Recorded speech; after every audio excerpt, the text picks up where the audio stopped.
सहनाववतु सहनौ भुनक्तु सह वीर्यं करवावहै तेजस्विनावधीतमस्तु मा विद्विषावहै। ओम शांति शांति शांति। निरंतरता से हम वैदिक जीवन पद्धति में वेद के अपार ज्ञान का, गहन गंभीर ज्ञान का पान कर रहे हैं। और इस ज्ञान को यदि हम किंचित मात्र भी अपने स्वभाव में उतार पाएं तो हमारे जीवन का कल्याण हो जाएगा, हम धन्य हो जाएंगे। यज्ञशीलता तथा आत्मधारण की शक्ति से हम परिपूर्ण हो जाएंगे।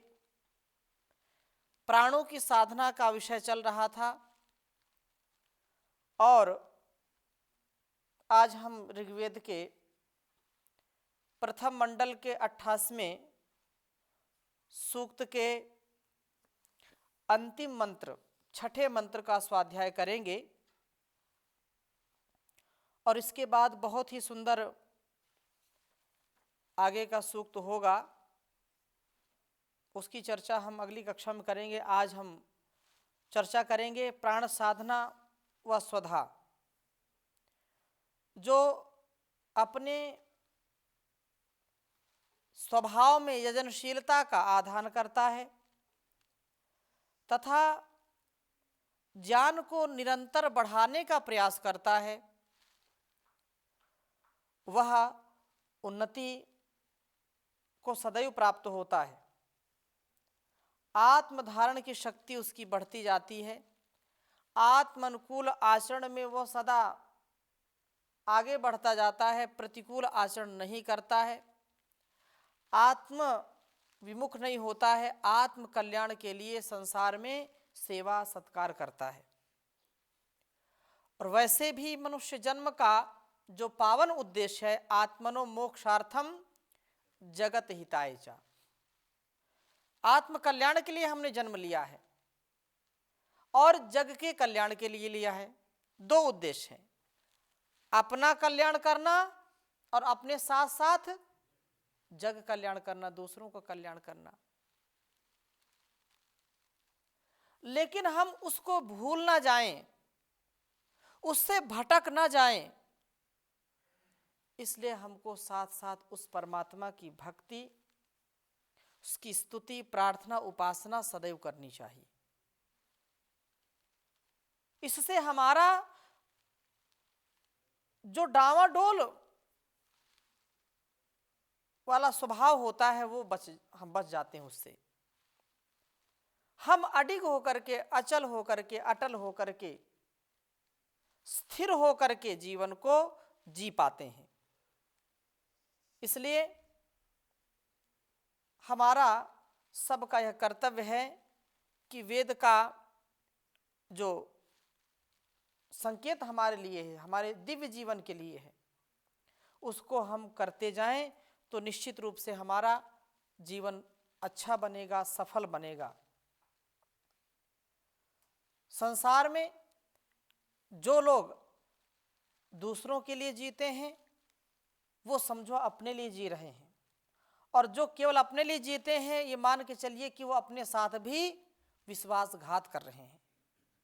क्योंकि अपने लिए जीना, केवल अपने प्राण पोषण के लिए, अपने भोग के लिए कार्य करना, तो वो भोग तो साथ में जाएगा नहीं, जाएंगे हमारे शुभ अशुभ कर्म, वैसे संस्कार। तो जितना, जैसे बैंक में लोग अपना खाता खुलाते हैं और उसमें जितना पैसा डालते हैं उतना ही तो मिलेगा। कभी कभी दीर्घकाल तक फिर ना दें तो उसमें से कुछ कट भी जाता है। ऐसे ही हमारे जीवन में जितना हम शुभ कर्मों को करते जाएंगे उतना ही हमारा खाता भरता जाएगा, और जितना हम सुख भोगना चाहेंगे उतना जो कमाई हमने की है उसको हम धीरे धीरे फिर कम करते जाएंगे। तो सेवा सत्कार को हम सदा बढ़ाते रहें, वेदानुकूल जीवन को जीते रहें, तो यह हितकारी रमणीय जीवन हमारा शुद्धमय पवित्रता से युक्त परस्परता से युक्त होगा। बहुत ही सुंदर मंत्र है, इसको हम पहले लिखते हैं फिर इस पर चर्चा करेंगे। ओम एषा स्या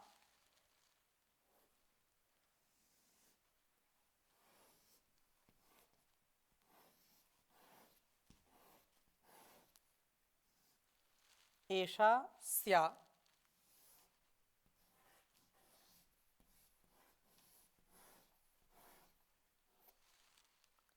वो मरुतोनु भर्तृ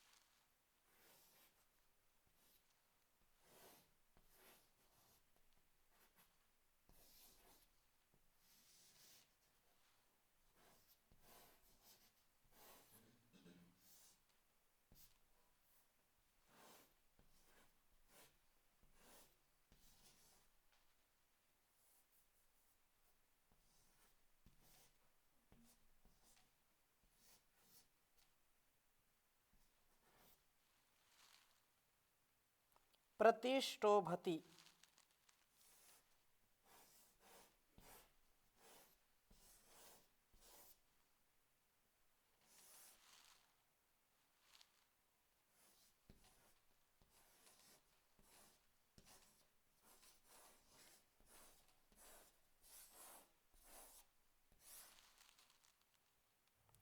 वाघतो न वाणी।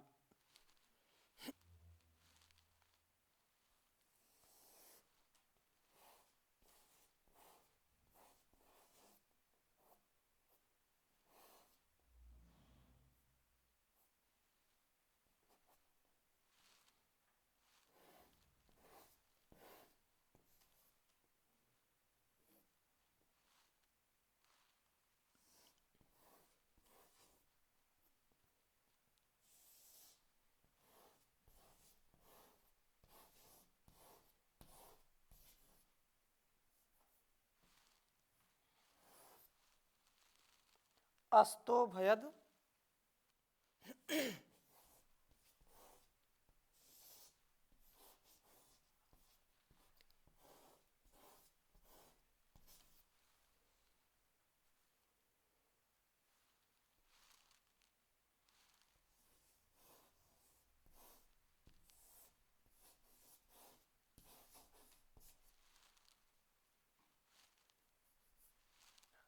वृथा सामनु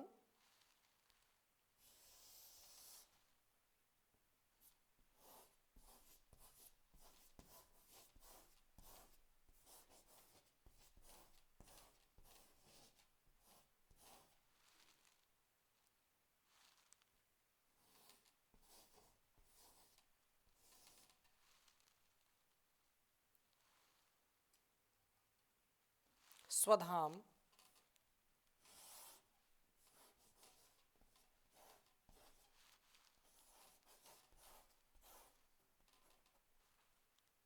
वृथा सामनु स्वधाम गभस्त्योः।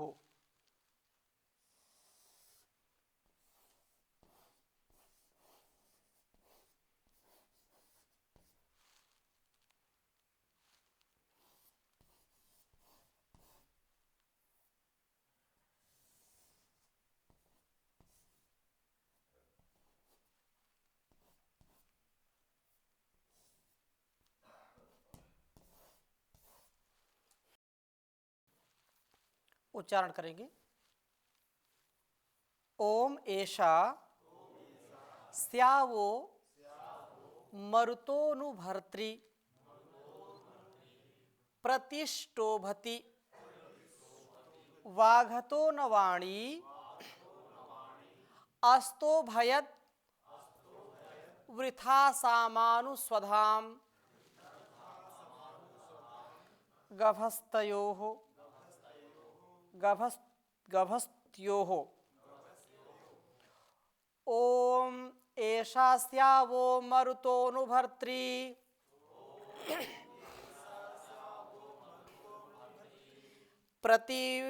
प्रतिष्ठोभति वाघतो न वाणी अस्तो भयद्वृथा सामनुस्वधाम गभस्त्योः।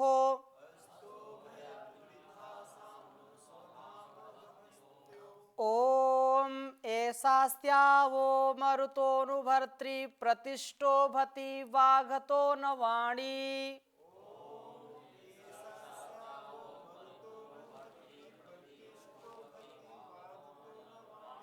अस्तो भयद्वृथा सामनुस्वधाम गभस्त्योः। बहुत ही बात विशेष है यहाँ पर। एषा स्यावो मरुतोऽनुभर्त्री, न प्रति यहाँ स्टोभति वाघतो वाणी कहा, न अब, न संप्रत्यर्थे मतलब अब, वाघता जो जानी ऋत्विक की जान का वहन करने वाले यज्ञशील पुरुष की ऐसा यह स्या वाणी, हे मरुत, हे प्राणो, वह आपकी अनुभर्त्री, अनुक्रम से अनुकूलेन, जो अनुकूल है, अनुकूलता से जो भरण करने वाली हो करके, प्रतिष्ठोभति, एक एक का प्रत्येक का स्तवन करती है। अर्थात प्राण साधना करने पर जो गौतम ऋषि है या जो आगे जाने का, सबसे अग्रणी रहने का, सबसे विशेष रहने का संकल्प लेता है, वह गौतम।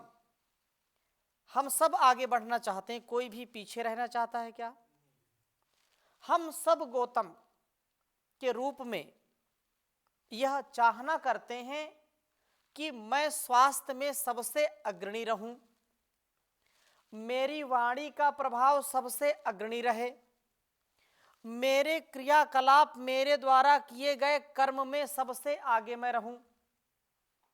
तो ऐसा विचार करने वाला व्यक्ति गौतम कहलाता है। और प्राण साधना के द्वारा हम सबसे अग्रणी बन जाते हैं। जो प्राणायाम का अनुष्ठान है, जो प्राणायाम की साधना है, उस साधना से प्राण शक्ति का संचार इतनी व्यवस्थित रूप से होता है कि व्यक्ति कभी भी निर्बल नहीं होता, निर्मल हो जाता है। उसके मन के, उसके शरीर के मल नष्ट हो जाते हैं, निर्मल हो जाता है, वो सबल हो जाता है। तो प्राण साधना के द्वारा मैं अपनी वाणी को भी संपन्न करूं, उन प्राणों की शक्ति को अनुक्रम से अपने में धारण करती हुई यह वाणी उन प्राणों का स्तवन करने वाली बनती है। यह गौतम की वाणी वाघत की वाणी बन जाती है। यह वाणी ज्ञान और मेधा से परिपूर्ण जो ऋत्विक जन है वैसी वाणी हो जाती है। और गभस्त्यो हो, बाहुओं में स्वधाम, आत्मधारण की शक्ति के अनुपीछे यह वाणी आसाम, इन मर्तों का वृथा अनायासेन अनायासेन अस्तोभयत स्तुति करती है। प्राण साधना से जब बाहुओं में शक्ति आती है, व्यक्ति ब्रह्मचर्य से युक्त हो जाता है, शारीरिक सौष्ठव भी उसका अच्छा हो जाता है, शारीरिक सामर्थ्य को प्राप्त होता है, पौरुष शक्ति को प्राप्त हो जाता है, तब वाणी अनायास ही प्राणों का स्तवन कर उठती है। उस समय प्राणों की महिमा का साक्षात अनुभव होता है। इस अनुभवकर्ता के लिए प्राणों का स्तवन स्वाभाविक ही हो जाता है। प्राणों ने तो वाणी को वाग्वत की वाणी बताया है। इन प्राणों के अनुग्रह से ही ज्ञान व यजशीलता की वृद्धि हुई है। कहने का आशय ये है कि हमारे जो प्राण हैं, उन प्राणों का जो नियमन है, उन प्राणों का जो संयमन है, उस नियमन से, उस संयमन से हमारी वाणी भी तेजस्वी हो जाती है। शरीर के तेजस्विता बढ़ने पर, शरीर का सामर्थ्य बढ़ने पर वाणी अपने आप तेजस्वी हो जाती है और प्राणों का गुणगान करने लगती है। ये प्राण जो हम ले रहे हैं, संतुलित कर रहे हैं शरीर को, श्वास प्रश्वास के द्वारा प्राण साधना हमारी निरंतर चलती रहती है। एक क्षण के लिए भी, सोने पर भी, जागने पर भी, कुछ कार्य करने पर भी अनायास ही, बिना प्रयास ही इस परमात्मा की व्यवस्था से हम श्वासों को ले और छोड़ रहे होते हैं। परंतु जब आयास पूर्वक, प्रयास पूर्वक जब हम इनको और साधना के लिए और अपनी क्षमता को बढ़ाने के लिए, अपने अंदर रोग प्रतिरोधक क्षमता को बढ़ाने के लिए तथा विषमताओं को मिटाने के लिए जब इसका अनुष्ठान करते हैं, तो और हमारा सामर्थ्य कई गुना बढ़ जाता है। तथा प्राण साधना से ज्ञान की वृद्धि होती है, विज्ञान की वृद्धि होती है, यजनशीलता में भी वृद्धि होती है। अर्थात हम वही कार्य करने के स्वभाव वाले हो जाते हैं जो मेरे लिए भी कल्याणकारी हो और संसार के लिए भी कल्याणकारी हो। चाह कर के भी योगाभ्यास जो है करने वाला व्यक्ति, योगाभ्यासी, कभी भी गलत कार्य में प्रवृत्त नहीं होता है। चाह कर के भी उसको कितना भी कोई दबाव दे, कितना भी उसको कोई लालच दे, किसी के भी प्रभाव में, किसी के भी दबाव में वो आता नहीं है। उसका स्वभाव योगमय हो जाता है। वो चाहे निर्धन रहे, चाहे धनवान रहे, चाहे कोई उसके पास आकर के उसकी स्तुति करे, चाहे कोई निंदा करे। तो ये सामर्थ्य यहाँ योग से मिलता है और प्राण से मिलता है। जो प्राण सबसे प्राणों का प्राण है, जो परमपिता परमेश्वर है, उसकी शक्ति से ही हमारी शक्ति बढ़ती है। इस शक्ति को हम सदा आगे बढ़ाते जाएं। तो यही बात यहाँ पर कही है कि हे प्रभु, आप हमारे संपूर्ण शरीर और मन के स्वास्थ्य हैं, आप ही स्वस्थ बनाते हैं, आप ही हमको अपने आप में व्यवस्थित करने का सामर्थ्य प्रदान करते हैं। इसलिए हम सदा सौभाग्यशाली बने, उन्नति को प्राप्त हो, कभी भी अवनति हमारी न हो। ये दो रास्ते हैं, दोनों रास्ते, एक भोग का रास्ता है, एक योग का रास्ता है, एक योग साधना का रास्ता, एक भोग साधना का रास्ता है। हम किस पर जाना चाहते हैं ये हमारे ऊपर निर्भर करता है। ये हमारा संस्कार, हमारा स्वभाव, हमारी जो प्रकृति है उस पर निर्भर करता है। हम अपने स्वभाव को, अपनी प्रकृति को दिव्यता से परिपूर्ण कर लें, अपने स्वभाव में आध्यात्म का आधान करें, अपने स्वभाव में परमात्मा की भक्ति का आधान करें, तो हमारा यह जीवन सफल हो जाएगा और सुगंधित हो जाएगा, सुरभित हो जाएगा। नहीं तो दो प्रकार से जीवन को जीना है। कोई श्रेय का रास्ता चुनता है, कोई प्रेय का रास्ता चुनता है, कोई योग का रास्ता चुनेगा, कोई भोग का चुनेगा। तो ऐसे जीवन में फिर सुख और दुख दोनों आते रहते हैं, लेकिन इसका कारण जैसा आप बनाएंगे वैसा ही कार्य होगा। पेड़ यदि बबूल का लगाया है, कारण बबूल है, तो उसमें आम नहीं मिलेंगे, कांटे ही मिलेंगे। हम इस वेद मंत्र को आत्मसात करें तथा इसके संकेत के द्वारा अपने जीवन को योग साधना से भर लें। इसलिए बहुत सुंदर कहा है, एक झोली में फूल पड़े हैं, एक झोली में कांटे रे, कोई कारण होगा, अरे कोई कारण होगा। तेरे बस में कुछ भी नहीं, ये तो बांटने वाला बांटे रे, कोई कारण होगा, अरे कोई कारण होगा। पहले बनती हैं तकदीरें, फिर बनते हैं शरीर, यह है उसकी कारीगरी, तू है इतना क्यों गंभीर, अरे कोई कारण होगा, अरे कोई कारण होगा। नाग भी डस ले तो किसी को मिल जाए जीवन दान, चींटी से भी मिट सकता है किसी का नामो निशान। नाग भी डस ले तो किसी को मिल जाए जीवन दान, चींटी से भी मिट सकता है किसी का नामो निशान, अरे कोई कारण होगा, अरे कोई कारण होगा। धन से बिस्तर मिल जाए पर नींद को तरसे नैन, धन से बिस्तर मिल जाए पर नींद को तरसे नैन, कांटों पर भी सोकर किसी को आता है चैन, अरे कोई कारण होगा, अरे कोई कारण होगा। सागर से भी बुझ ना पाए कभी किसी की प्यास, सागर से भी बुझ ना पाए कभी किसी की प्यास, एक बूंद से भी हो जाए कभी किसी की आस, अरे कोई कारण होगा, कोई कारण होगा। मंदिर मस्जिद में जाकर कभी न आए ज्ञान, मंदिर मस्जिद में भी जाकर कभी न आए ज्ञान, कभी मिले मिट्टी से मोती पत्थर से भगवान, अरे कोई कारण होगा, अरे कोई कारण होगा।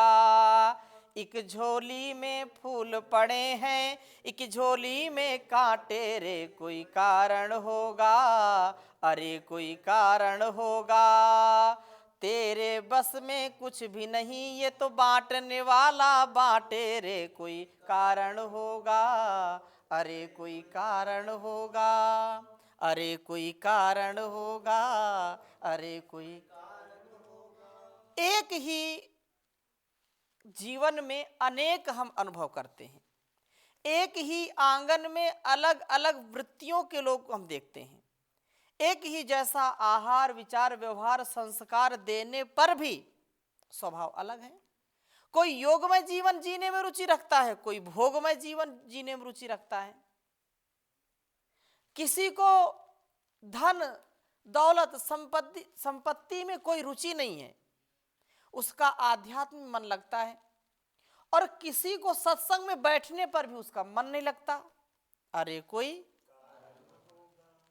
कारण होगा। किसी को पढ़ने में आनंद आता है और किसी को पढ़ने में नींद आती है, कि अरे कोई माता पिता की सेवा में, गुरुजनों की सेवा में, बड़ों की आज्ञा में अपना गौरव समझता है और वो भाग भाग करके दौड़ दौड़ करके उनकी सेवा में लगता है, और कोई उनकी नजरों से बचता है, अरे कोई कारण होगा। ये जन्म जन्मांतरों के शुभ कर्मों का परिणाम होता है। जैसा जैसा बीज बोएंगे वैसे वैसे संस्कार होंगे। कोई उन बातों को स्वीकार करता है, अंगीकार करता है, और कोई उनका तिरस्कार करता है, अरे कोई कारण होगा।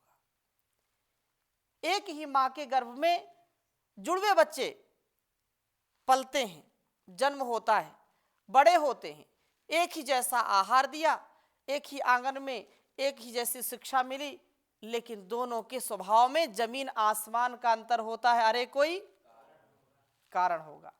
तो हम इस वेदमय विज्ञान को समझें, अपने जीवन को सफल बनाने का प्रयास करें। जैसा जैसा हम कारण जुटाएंगे वैसा वैसा हम बन जाएंगे। साधारण से साधारण व्यक्ति भी महान बन सकता है, ऐसा ही वेद का विज्ञान है, ज्ञान है। इस ज्ञान गंगा में डुबकी लगा करके अपने को धन्य करें। तो इन्हीं शुभ कामनाओं के साथ, शुभ भावनाओं के साथ अपने इस वेद स्वाध्याय को आगे बढ़ाते रहेंगे। यही विराम लेते हैं। ओम शांति शांति शांति।